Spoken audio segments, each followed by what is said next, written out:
नाजरीन, उर्दू पॉइंट के साथ मैं हूँ रामीन सैयद।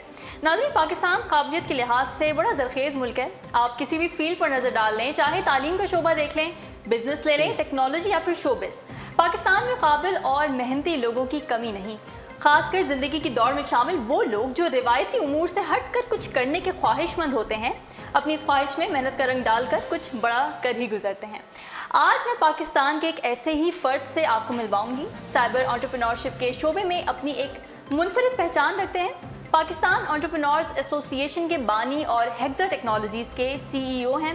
आइए कामयाबी का ये सफ़र हम उनकी ज़बानी ही सुनते हैं। मेरे साथ मौजूद हैं वलीद आरिफ मलिक साहब। अस्सलाम वालेकुम सर, कैसे हैं आप? बिल्कुल ठीक ठाक, अल्हम्दुलिल्लाह। जी बताएं, शुरुआत करते हैं आपकी सक्सेस स्टोरी से। और आपने बचपन में क्या करने का सोचा था और फिर कैसे ख्याल आया कि साइबर एंटरप्रेन्योरशिप है ये चीज़ जो मैंने करनी है? देखिए जी, बचपन में तो हर कोई पायलट बनना चाहता है और मैं भी बचपन में बुक्स में लिखता था कि मैं पायलट बनना चाहता हूँ, मैं पायलट बनना चाहता हूँ। जो लाइफ आगे गई तो मैंने कहा पायलट बनने ही सब कुछ नहीं होता, तो और भी लाइफ में बड़ी अपॉर्चुनिटीज़ होती हैं और डिफरेंट अपॉर्चुनिटीज़ के अगेंस्ट आपकी लाइफ मूव ऑन करती है और फिर डिफरेंट अपॉर्चुनिटीज़ को आप अवेल करते हुए आप एक बेस्ट अपॉर्चुनिटी एक क्रिएट होते हुए आप बिज़नेस मॉडल में चले। मेरी लाइफ का जो मैं फ़र्स्ट टर्निंग पॉइंट समझता हूँ वो यहाँ से था कि मैट्रिक करके जब मैं लंदन गया था। जब मैट्रिक करके मैं लंदन गया था तो मेरा रिज़ल्ट जो मैट्रिक का था वो लंदन में आया था। तो जब मेरा रिज़ल्ट आया तो वो मुझे पता चला, मैंने क्योंकि पेपर तो बहुत अच्छे दिए थे, मैंने समझा मेरा रिज़ल्ट भी बहुत अच्छा आएगा। पर ये था कि जूँ रिज़ल्ट करीब आता गया मेरे मार्क्स कम होते गए और टोटल कहीं जाके वो 67% के अगेंस्ट मेरे जो मार्क्स थे वो टिक गए। फिर क्या हुआ कि मेरे वाले साहब ने रिज़ल्ट देखा, उन्होंने कहा ये रिज़ल्ट घर का सबसे बड़ा बच्चा है और इसका रिज़ल्ट ये अच्छा नहीं है। तो उन्होंने क्या कहा कि मेरे चाचू को कहा कि इसे टफ़ लाइफ दिखाओ कि टफ़ लाइफ होती क्या है और लाइफ किस तरह गुजारी जाती है अगर आप पढ़ाई नहीं करेंगे।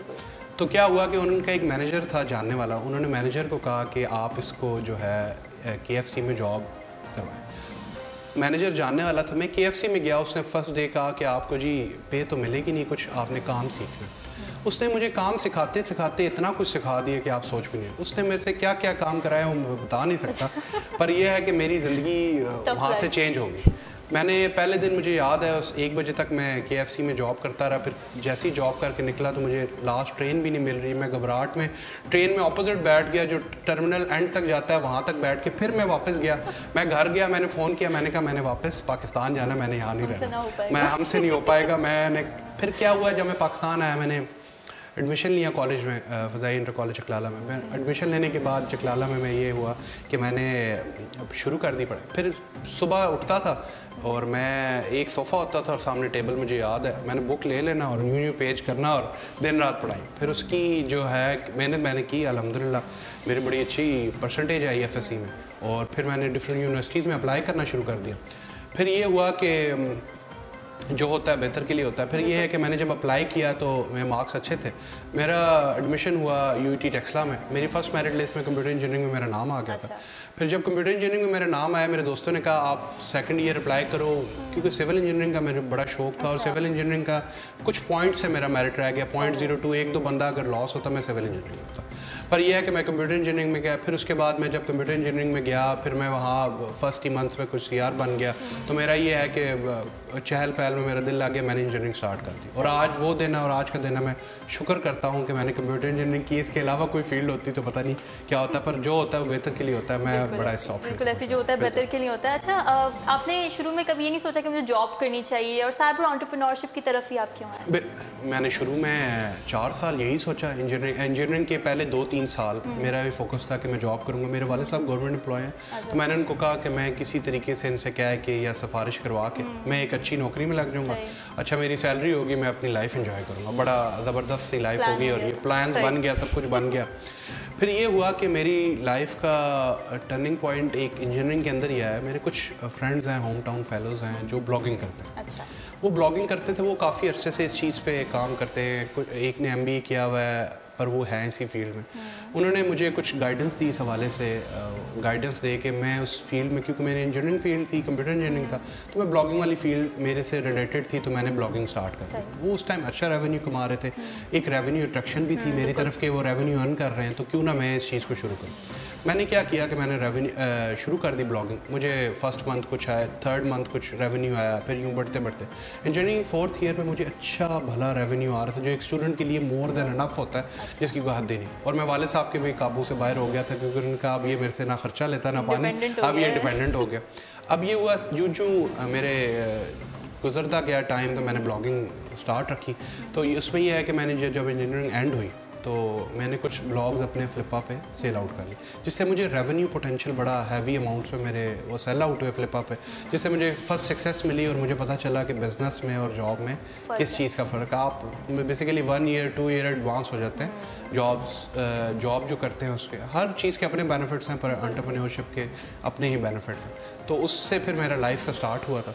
और फिर मैंने उसके बाद ये था कि जब मेरी इंजीनियरिंग कंप्लीट होगी तो मैंने ये देखा सारे दोस्त मेरे जॉब फोकस थे। सारे दोस्तों ने कहा, एक ने कहा मेरा नस्कॉम में मेरा दोस्त हो गया, दूसरे ने कहा मेरी इधर जॉब होगी, तीसरे ने कहा मेरी इधर। मैं सब कुछ करते हुए भी मैं एक परेशानी में चला गया कि दोस्तों की जॉब हो गई या मेरी जॉब नहीं हो रही। अच्छा, मुझे घबराहट होने लगी। मैंने फिर ये हुआ कि मैंने वाले साहब से कहा नहीं करनी है, तो उन्होंने यही कहा कि मुझे पीटीवी में एज ए ट्रेनिंग के तौर पे फर्स्ट जो इंटर्नशिप के तौर पे होती है, फर्स्ट 3 मंथ्स वो करते हैं, फिर आगे जाके वो बेसिस कॉन्ट्रैक्ट बेसिस पे। तो वो मैंने स्टार्ट की, पर महीना में गया तो मुझे मज़ा ना आया, वहाँ कुछ और इन्वायरमेंट थी कुछ है। फिर ये हुआ कि मैंने इवेंचुअली जब वो मेरा रेवेन्यू जनरेट हुआ तो उससे मैंने कहा था कि मैं एक कंपनी इस्टेब्लिश करूँगा। ये आज से मैं आपको 3-3.5 साल पहले की बात बता रहा हूँ जो कंपनी स्टैब्लिश। सही। तो आप CEO हैं हेक्सा टेक्नोलॉजी के, तो हेक्सा टेक्नोलॉजी के बारे में कुछ बताइए। देखिए, हेक्सा टेक्नोलॉजीज़ जो है वो एक सॉफ्टवेयर हाउस है। उसमें हम social media marketing, apps development और वेब डेवलपमेंट के सर्विसेज प्रोवाइड करते हैं। हम डिफरेंट मीडिया ऑर्गेनाइजेशंस जो हैं उनको हम कंसल्टेंसी भी प्रोवाइड कर रहे हैं डिजिटल, जिसमें हम सोशल मीडिया मार्केटिंग, उनको ऐप्स और एक पूरा बिजनेस मॉडल है जो हम उनको प्रोवाइड करते हैं, जिससे उनको बेनिफिट होता है और एक पूरा बिजनेस मॉडल इस्टेब्लिश्ड है। बाकी हम जो हैं ऐप्स में हमारी कुछ अपनी प्रोडक्ट्स हैं, ऐप्स की भी और गेम्स की। रिसेंटली हमने गेम स्टूडियो एक बनाया है जिसमें हम गेम्स डेवलपमेंट कर रहे हैं। गेम्स डेवलपमेंट में ये है कि हम VR की गेम्स, आजकल वर्चुअल रियलिटी पे काम हो रहा है जो फोकस्ड है, और ऑगमेंटेड रियलिटी। अगर आपने गो पोकेमॉन जो गेम है वो अगर आपने खेली, वो बेसिकली जो गेम है वो ऑगमेंटेड रियलिटी पे काम कर रही है। वो ऑगमेंटेड रियलिटी पे है, तो फ्यूचर इसी चीज़ पे अभी फेसबुक की जो F8 कॉन्फ्रेंस हुई थी रिसेंटली, उस पर भी आप सारा देखेंगे जो फोकस था वो ऑगमेंटेड रियलिटी के ऊपर था। तो उन्होंने VR और ये चीज़ें फ्यूचर है, अगर इस चीज़ पे आप डेवलपमेंट करेंगे, फोकस करेंगे, तो फ्यूचर में आपको इस चीज़ का बहुत बेनिफिट होगा। बिल्कुल। आजकल किन प्रोजेक्ट्स पे काम जारी है? आजकल हमारा जो प्रोजेक्ट्स हैं वो हम डिफरेंट गेम्स डेवलप कर रहे हैं। हम बेसिकली, मेरा जो फोकस था शुरू से ही वो लोकल फोकस। जब मैं ब्लॉगिंग करता था वो मेरे ब्लॉग्स थे अमेरिकन निश रिलेटेड थे, US निश रिलेटेड थे। जब मैंने वो चीज़ें देखी कि अमेरिका में इतना चीज़ें काम हो रहा है, जब मैंने अपनी लोकल इन्वायरमेंट को देखा तो मैंने देखा था कि डिजिटल वर्क इधर हो ही नहीं रहा। यहाँ पूरा का पूरा मैदान खाली है और आप जिस मैदान को चाहो आप जाओ और मार लो, क्योंकि इधर काम हो नहीं रहा, कंपटीशन इन्वायरमेंट ही नहीं। और जब कंपटीशन इन्वायरमेंट नहीं होती तो आपको बेनिफिट होता है, सक्सेस ही सक्सेस होती है। तो फिर ये हुआ कि जब मैंने ब्लॉगिंग को उधर से शिफ्ट किया, फिर मैंने लोकल की तरफ मूव किया। फिर मैंने एक इंस्पायर होके डिफरेंट ब्लॉग्स वगैरह से, जिसमें उर्दू पॉइंट भी शामिल है, इंस्पायर होके उसमें ये किया कि मैंने अपना एक जो है एक प्रोजेक्ट स्टार्ट किया डेली आज़ाद के नाम से, जिसमें हमने उर्दू फोकस जो है न्यूज़ पोर्टल एक बनाया। फिर उसके बाद इस पोर्टल के बाद फिर हमने लोकल डिफरेंट, अब मैं लोकल गेम्स बना रहा हूँ आजकल, जिसमें आप शामिल होंगी गुल्ली डंडा, जिसमें वो जो पुरानी गेम्स होती थी कल्चरल पिट्ठू गरम उस टाइप की, उस कॉन्सेप्ट को हम बेसिकली गेम्स में डेवलप करके हम उनको पब्लिश करेंगे, जिसमें हमें इंशाल्लाह बहुत ज़बरदस्त, बड़ा ज़बरदस्त आइडिया, बहुत ज़बरदस्त। लोकल चीज़ों को प्रमोट करने से वैसे ही आप मतलब बहुत अच्छा फील होता है। क्योंकि लोकल चीज़ें पे देखिए, लोकल चीज़ों पे काम हो नहीं रहा, क्योंकि देखिए आप एक फॉरेनर है, ये USA का बंदा, वो इस चीज़ पे काम तो नहीं करेगा ना, तो हम ही काम करेंगे, हम ही कल्चरल चीज़ें पता है जो हम डिफरेंट कल्चर को शो करते हैं। क्योंकि पाकिस्तान की ऑडियंस इस टाइम अमर्जिंग है, क्योंकि इस टाइम अमर्जिंग ऑडियंस है और हमारे टेक्नोलॉजी को अट्रैक्ट कर रहे हैं और टेक्नोलॉजी को एक्सेप्ट कर रहे हैं, जिसमें बड़ी एग्जांपल्स हैं जो पाकिस्तान में डिजिटल सक्सेस है। उर्दू पॉइंट भी एक डिजिटल ही एग्जांपल है जिसमें सक्सेस की रेशो है। तो इसी हवाले से अभी डिजिटल हमारा काफ़ी पेस पे मूव ऑन हो रहा है और ये मल्टीप्लाई हो रहा है मंथली बेसिस पे, और 1 ईयर 2 ईयर अब जो डिजिटल फोकस प्रोजेक्ट्स आप करेंगे आपको 3-4 ईयर्स बाद उसको मल्टीपल बेनिफिट होगा। बिल्कुल। अच्छा, मुझे बताएं कि पाकिस्तान में ऑनलाइन बिजनेस का क्या स्कोप है? देखिए, पाकिस्तान में ऑनलाइन बिजनेस का बहुत ज़्यादा स्कोप है। आप अभी रिसेंटली देखें कि आप करीम देख लें या ऊबर देख लें, अभी ये देखें इनकी रिसेंटली कितनी सक्सेस हुई है कि वो पाकिस्तान के मार्केट को इमर्जिंग मार्केटिंग समझते हैं और उसमें इन्वेस्ट कर रहे हैं। तो आप उसमें देखें कि कितना पोटेंशियल है और कितना रेवेन्यू जनरेट हो रहा है, और डिफरेंट मॉडल्स हैं, फेसबुक के मॉडल्स हैं, रेवेन्यू मॉडल्स हैं, इसको आप देख सकते हैं ऑनलाइन। तो डिफरेंट इतना ज़्यादा पोटेंशियल है कि आप डिजिटल प्रोडक्ट्स को एक्सेप्ट कर लें। आप डिफरेंट ऐप्स बनाएं जो लोकल ऑर्गेनाइज, आप दराज.pk देख लें, दराज.pk जो एक ऑनलाइन सक्सेस है। देखिए, डिफरेंट मॉडल्स हैं डिजिटल मॉडल्स इस टाइम। तो अगर आप सिर्फ जो डिजिटल मॉडल्स सक्सेसफुल हैं बाहर में, अगर उनको ही इंप्लीमेंट करते हैं उनके रेप्लिकास को, तो उनकी बहुत ज़्यादा स्पेस है। तो अगर आप अपनी इन्वायरमेंट को देखते हुए कोई एक आइडिया इन्वेंट करते हैं तो उसमें और ज़्यादा पोटेंशियल है। सही, बिल्कुल सही बात है। अच्छा, पाकिस्तान को अगर हम कंपैरिजन करें मुख्तलिफ ममालिक से आईटी की फील्ड में, तो आप पाकिस्तान को कहाँ देखते हैं? पाकिस्तान को मैं बहुत अच्छे पेस पे देखता हूँ, पर इशू जो पाकिस्तान में सबसे ज़्यादा आ रहा है, हम जो फ्रीलांसर्स हैं, हम काम सब कुछ कर रहे हैं, पर जो वो कर रहे हैं हम उनकी प्रोडक्ट्स के लिए काम करें।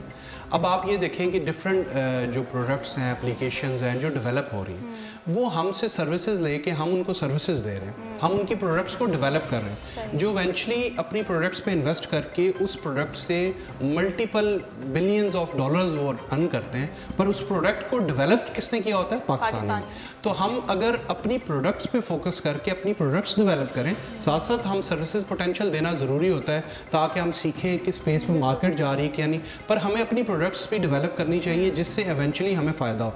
अगर कोई भी आपको बेनिफिट देता है या कोई भी आपको इन्वेस्ट करता है तो वो उसका अपना बेनिफिट हो रहा होता है, वो आपसे सर्विसेज ले रहा होता है और उससे वो आगे जाके बड़ा ज़्यादा पोटेंशियल बन। तो हमें ये चाहिए कि मोर फोकस्ड, हम प्रोडक्ट फोकस्ड हों, सर्विसेज फोकस्ड भी हों, पर हम सर्विसेज प्रोवाइड करें, पर हम अपनी प्रोडक्ट्स के लिए सर्विसेज अप्लाई करें जिससे हमारी जो मार्केट है वो इस्टेब्लिश हो। क्योंकि अगर आप देखें अभी फेसबुक देख लें, गूगल देख लें, व्हाट्सएप, ये सारी अमेरिकन प्रोडक्ट्स हैं। अगर प्रोडक्ट्स नहीं भी थी तो उन्होंने एक्वायर किए। अगर आपकी प्रोडक्ट अच्छी है तो एक्वायर करते हैं। इसी तरह पाकिस्तान में काफ़ी एग्जांपल्स हैं ऐप्स की डिफरेंट, जो आपका अच्छा आइडिया होगा वो हमेशा कैप्चर करेंगे और उसको स्पेस देंगे। तो इसलिए आप बेहतर है कि अपनी प्रोडक्ट्स को डेवलप करें, उसको इमर्जिंग स्टेट पे लेके जाएं, तो आपको डेफिनेटली इसमें बहुत ज़्यादा फ़ायदा होगा। सही। अच्छा, मैं एक सवाल आपसे ही करना चाह रही हूँ। पाकिस्तान में जो तालीमी निज़ाम है, ठीक है, हम मतलब हर बंदा ये सोच रहा होता है कि मैंने डॉक्टर बनना है, जैसे अभी आपने शुरू में बात की थी, डॉक्टर बनना है, पायलट बनना है, इंजीनियर बनना है। इसके अलावा जो नए शोबे अब आ रहे हैं उसके बारे में सोचते नहीं हैं लोग ज़्यादा। तो इसमें आप क्या देखते हैं कि पाकिस्तान के तालीमी इदारे हैं, तालीमी निज़ाम, इसमें कौन सी बड़ी ख़राबियाँ हैं जो कि ये चीज़ तालीमी निज़ाम? मैं UET का पढ़ा हूँ, मुझे जहाँ तक पता है UET में ये इशू है कि आप बुकिश इसमें बहुत ज़्यादा जो सिलेबस हो गया, जो कोर्स हो गया उस बुक में आपने पढ़ा, प्रैक्टिकली चीज़ें आपको नहीं अवेल की। अब अगर मैं अपनी 4 साल की लाइफ को देता हूँ तो मैंने जो 4 साल में पढ़ा, पर जो मैं अभी कर रहा हूँ उससे रिलेटेड नहीं है।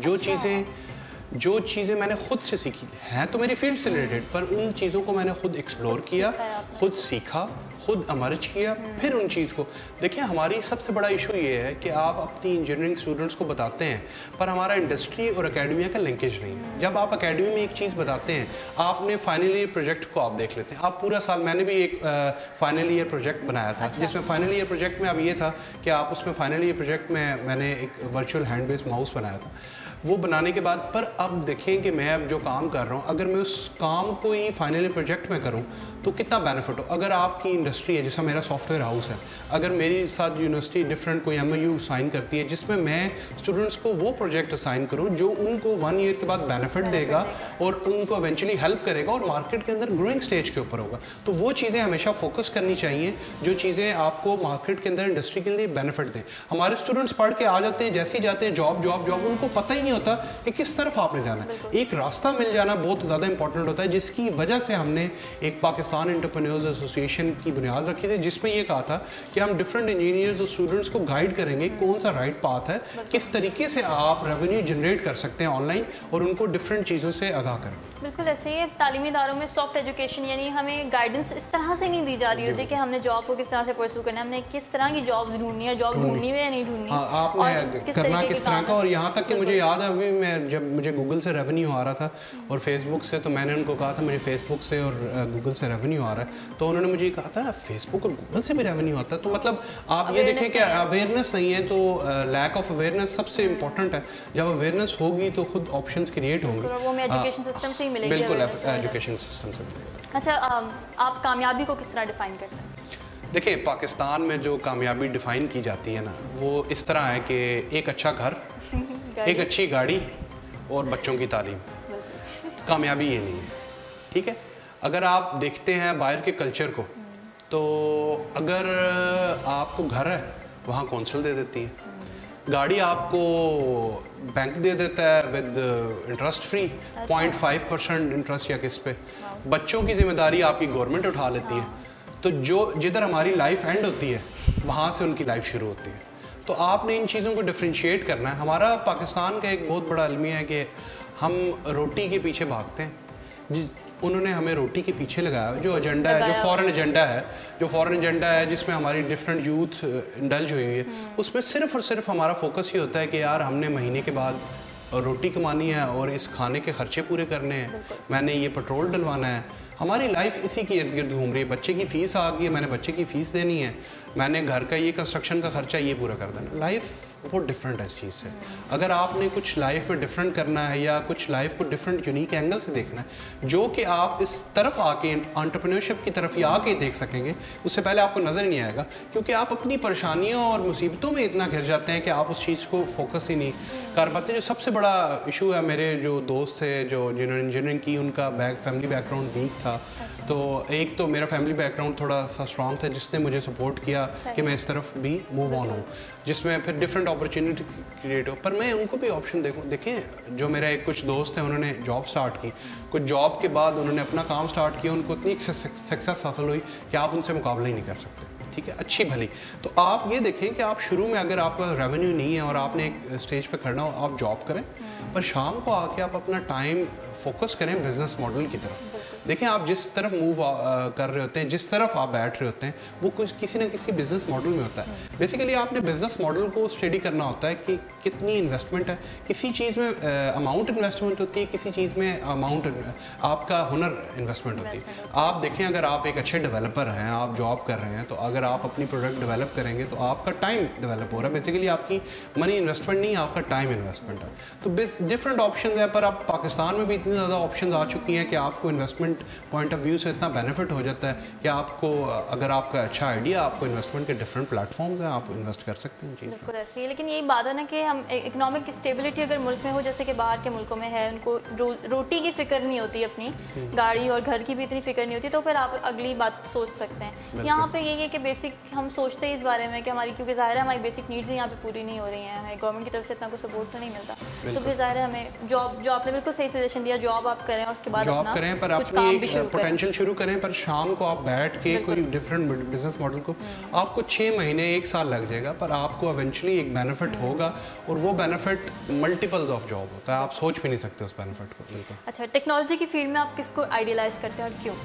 देखिए, टेक्नोलॉजी की फील्ड में डिफरेंट नाम है, Mark Zuckerberg, Elon Musk, different Larry Page, ये डिफरेंट नाम है, पर ये बड़े नाम बन चुके हैं। इनको आइडलाइज करना मैं नहीं समझता, इनको आइडलाइज एक नाम है पूरा। देखिए, मैं जिन लोगों से इम्प्रेस होता हूँ और जो आइडलाइज़ करता हूँ उन लोगों को, जो वो बंदा है जो एक नॉर्मल से घर से ताल्लुक़ रखता है और जिसने ऑनलाइन बिज़नेस एक इस्टेब्लिश करके एक रेवेन्यू मॉडल एक बड़ा बना दिया, जिसमें अक्सर मैं लोगों का ऑनलाइन न्यूज़ देख रहा होता हूँ कि इसने जो एक है, आपने रेवेन्यू पोटेंशियल बना के आपने रेवेन्यू अर्न कर ली। तो मैं उन बंदों से इम्प्रेस होता हूँ कि किस तरीके से इन्होंने एक अपने आप को उस सोशल कल्चर से निकाल के उस चीज़ से निकाल के अपने आप को एक अच्छे पॉइंट ऑफ व्यू में इस्टेब्लिश करके और उन्होंने एक रेवेन्यू मॉडल बना के अपने आप को इस्टेब्लिश किया। तो आइडियलाइज उन चीज़ को करना चाहिए जो बिल्कुल बेस से मूव होके और एक पोटेंशियल उसकी बेशक रेवेन्यू, अगर एक बंदा है जो बिल्कुल गरीब फैमिली से ताल्लुक़ रखता है, उस बंदे ने पूरी कोशिश करके अगर एक सिंपल एक रेडी भी लगा के अगर महीने का 30-40 हज़ार कमा रहा है तो आपने उसको आइडियलाइज करना है, क्योंकि उसने एक रेवेन्यू मॉडल इस्टेब्लिश किया। रेवेन्यू मॉडल सिर्फ ऑनलाइन नहीं है, एंटरप्रेन्योर वो एक दूध वाला भी है जो डिफरेंट भैंसें पाल के दूध देता है, वो भी एक एंटरप्रेन्योर एनवायरनमेंट है। ऑनलाइन तो बेसिकली एक इमर्जिंग मार्केट है जिसकी वजह से पाकिस्तान में एक फोकस्ड हुआ है कि एंटरप्रेन्योरशिप ये भी होती है। आज से 40 साल पहले से लोग एंटरप्रेन्योर हैं, ऐसा बात नहीं है, पर यह है कि ये मार्केट अभी इमर्ज हुई है, लोग एंटरप्रेन्योरशिप का पता चला, ये लफ्ज़ क्या आई है। तो बेसिकली एंटरप्रेन्योर्स पहले से एग्जिस्ट करते हैं, उनके बिजनेस मॉडल्स हैं, डिफरेंट मॉडल्स हैं जिस पे एंटरप्रेन्योर हैं, डिफरेंट एग्जांपल्स हैं आपके सामने एंटरप्रेन्योरशिप की। ऑनलाइन एंटरप्रेन्योरशिप अभी इमर्ज हुई है जिसकी वजह से लोगों को अवेयरनेस क्रिएट हुई है कि ये भी एक ऑप्शन होती है। सही है, बड़ी खूबसूरत बात की आपने। अच्छा, अपने आप को 5 साल बाद आप कहाँ देखते हैं? देखें, देखने वाली तो रब की ज़ात है और करने वाली रब की ज़ात है। हम सिर्फ हमारा काम होता है, राहें वो डिफ़ाइन करता है, रब की ज़ात है, और हमारा काम होता है सिर्फ हम काम को फोकस रखें, कोशिश करें। इवेंचुअली आप जब मेहनत करते हैं और कोशिश करते हैं, मैं अपनी लाइफ में सबसे इम्पॉर्टेंट चीज़ ये समझता हूँ कि आपको लाइन एक अगर मिल जाए जिस पे आपने चलना है, वो सबसे इम्पॉर्टेंट चीज़ होती है। अब मेरी अगर 3-3.5 साल की मेहनत है तो मुझे सबसे ज़्यादा खुशी इस चीज़ की है कि मुझे लाइन डिफ़ाइन हो चुकी है कि मैंने एंड ऑफ लाइफ तक इस लाइन पे चलना है और मैंने इस लाइन पे मेहनत करनी है। तो इवेंचुअली आप अगर एक अपना लाइन डिफ़ाइन कर लें कि इस लाइन पे आपने चलना है तो आपको बहुत बेनिफिट। कुछ लोग होते हैं 5 साल इधर करते हैं, वो एकदम देखते हैं ज़्यादा पोटेंशियल है, उधर मूव कर जाते हैं, उधर ज़्यादा पोटेंशियल, वो फिर इवेंचुअली एक जगह लास्ट करते हैं, कहीं भी एग्जिस्टिंग करते हैं, तो इवेंचुअली 2 कश्तियों का सवार जो है बिल्कुल वो डाउन हो जाता है। तो इसलिए सबसे बेहतर ये चीज़ है कि आप अपनी लाइन डिफ़ाइन करें, उस चीज़ में मेहनत करें। इवेंचुअली आपको 6 महीने और 1 साल बाद बेनिफिट होगा, इस चीज़ की गारंटी, और आप लूज़ नहीं करनी हो। अभी भी मैं बिज़नेस कर रहा होता हूँ, सब कुछ होते हुए फिर भी बंदा आता है लूज़ करता हो, पर इवेंचुअली आप अगर आप 6 मंथ्स और 1 ईयर बाद देखें आपको उसके अल्टीमेट बेनिफिट्स होते हैं बहुत। बिल्कुल। अच्छा, साइबर एंटरप्रेन्योरशिप के अलावा वलीद आरिफ और किस काम में एक्सपर्ट है? देखें, एक्सपर्ट तो मैं यूनिवर्सिटी टाइम पे, अब तो मैं एक्सपर्ट अपने आप को यही कहता हूँ कि मैं मुश्किलों से अगर एम्प्लॉयज़ को ही मैनेज कर लूँ, सब चीज़ें कर लूँ, तो वो ही एक्सपर्टीज़ होती हैं। पर मैं जो अगर इंजीनियरिंग यूनिवर्सिटी में था तो मैं एक एज अ ह्यूमरस डिबेटर था, बहुत अच्छा। उसमें ये था कि मैं शुरू में जब मैंने ह्यूमरस डिबेट, मेरा एक दोस्त था उससे होके मैंने ह्यूमरस डिबेट शुरू की, तो मेरा बेसिकली जो है फिज़ीक की वाइज और ये वो, मैंने फर्स्ट ह्यूमरस डिबेट की यूनिवर्सिटी के अंदर, तो मुझे बड़ा अच्छा रिस्पांस मिला। मैंने कहा मैं बहुत अच्छा ह्यूमरस डिबेटर होगा। मैंने उसके बाद ह्यूमरस डिबेट की जाके फास्ट में, मैं यहाँ ह्यूमरस डिबेट करूँ और वहाँ कोई हंसे ही ना। मैं बड़ा परेशान हुआ स्टेज से उठ के, मैंने कहा क्यों नहीं हंस रहे। मैंने उसके बाद कहा मैंने कहा कुछ ऐसा करना है। फिर मैंने डिफरेंट ह्यूमरस डिबेटर्स को देखा जो कैजुअल जोक्स होते हैं, उन कैजुअल जोक्स को मैंने उनके अंदर रखा और मैंने उसके अंदर मूव ऑन किया और जोक्स को ये किया, मूव ऑन किया। तो फिर मुझे इवेंचुअली यूनिवर्सिटी से भी बहुत अच्छा रिस्पांस मिला। मैं बेस्ट ह्यूमरस डिबेटर था यूनिवर्सिटी के अंदर। फिर मुझे फास्ट से प्राइज़ मिला बेस्ट ह्यूमरस डिबेटर का। फिर मुझे EME नर्स से बेस्ट ह्यूमरस का डिबेटर का अवार्ड मिला। तो यूँ ही लाइफ, और इस चीज़ ने मुझे इतना कॉन्फिडेंस दिया लाइफ के अंदर कि आप कुछ भी कर सकते हो लाइफ के अंदर। क्योंकि जब आप ऑडियंस को देखिए, सबसे बड़ा इस डर होता है इंसान के अंदर कि वो कहता है कि मैं ये चीज़ करूँगा तो पता नहीं लोग क्या कहेंगे। तो जब आपने ऑडियंस को फेस करने का डर कर लिया, फिर आपको ज़िंदगी में कोई चीज़ जो है मुश्किल नहीं है, फिर आप कूद पड़ते हैं और फिर आगे तमाशा। बिल्कुल। अच्छा, अब एक प्रोग्राम हमारे ख़त्म की तरफ जा रहा है, तो मैं आखिर में आपसे ये कहना चाहूँगी कि जो लोग, अब जो नौजवान हैं वो एंटरप्रेन्योरशिप की फील्ड में आना चाह रहे हैं या आ चुके हैं, उनको आप कोई टिप्स देना चाहें? देखिए, मैं जो एंटरप्रेन्योर्स हैं और उनको टिप्स जो देना चाहूँगा वो ये है कि आप सबसे पहले अगर आप कंप्यूटर या इंजीनियरिंग से रिलेटेड हैं और आपकी IT फील्ड है, तो मैं आपको बेहतर मशवरा फराहम कर सकता हूँ। वो इस तरह है कि आप अपने बिज़नेस को ऑनलाइन फोकस रखें। अगर आपकी एक शॉप है या कोई एग्जिस्ट करती है, आप फिज़िकल बिज़नेस को ऑनलाइन बिज़नेस में कन्वर्ट करें। और अगर आपके पास एक रेवेन्यू पोटेंशियल नहीं है, आइडिया अच्छा है तो आप शुरू में बेशक जॉब करें, एक डेकोरम सीखें, पर इवेंचुअली अपने आप का माइंड ये इस्टेब्लिश करें कि मैंने अपनी प्रोडक्ट्स डेवलप करनी। अगर एक आप वेब डेवलपर हैं तो आप कोई वेब की प्रोडक्ट्स जो बहुत ज़्यादा बेनिफिशियल हैं और दुनिया में सक्सेस जा रही हैं, उन प्रोडक्ट्स को डेवलप करें। और अगर आपकी जो है आप ऐप डेवलपर हैं तो आप डिफरेंट ऐप्स डेवलप करें और उसको प्लेटफॉर्म में अपना रेवेन्यू पोटेंशियल, इवेंचुअली आपको बहुत ज़्यादा उस चीज़ में बेनिफिट होगा। थैंक यू सो मच, बहुत आपका शुक्रिया, बड़ा मज़ा आया हमें गुफ्तगू करने में। Thank you very. नाज़रीन, मैं उर्दू पॉइंट का थैंक यू करना चाहूँगा जिन्होंने मुझे मौका दिया कि मैं उनसे ये सारी अपॉर्चुनिटीज़ वगैरह। Thank you. जी नाज़रीन, ये थे वलीद आरिफ मलिक साहब और ये थी इनकी कामयाबी की दास्तान जो हमने सुनी, और उम्मीद करती हूँ आपने भी इससे कुछ ना कुछ सीखा होगा, इंस्पिरेशन आप लोगों को मिली होगी, और उम्मीद करती हूँ कि आपको ये प्रोग्राम भी बहुत पसंद आया होगा। इसी तरह के प्रोग्राम्स देखने के लिए आप विजिट करते रहिए हमारी वेबसाइट www.urdupoint.com। फ़िलहाल रामीन सैयद को दीजिए इजाज़त। अल्लाह हाफ़िज़।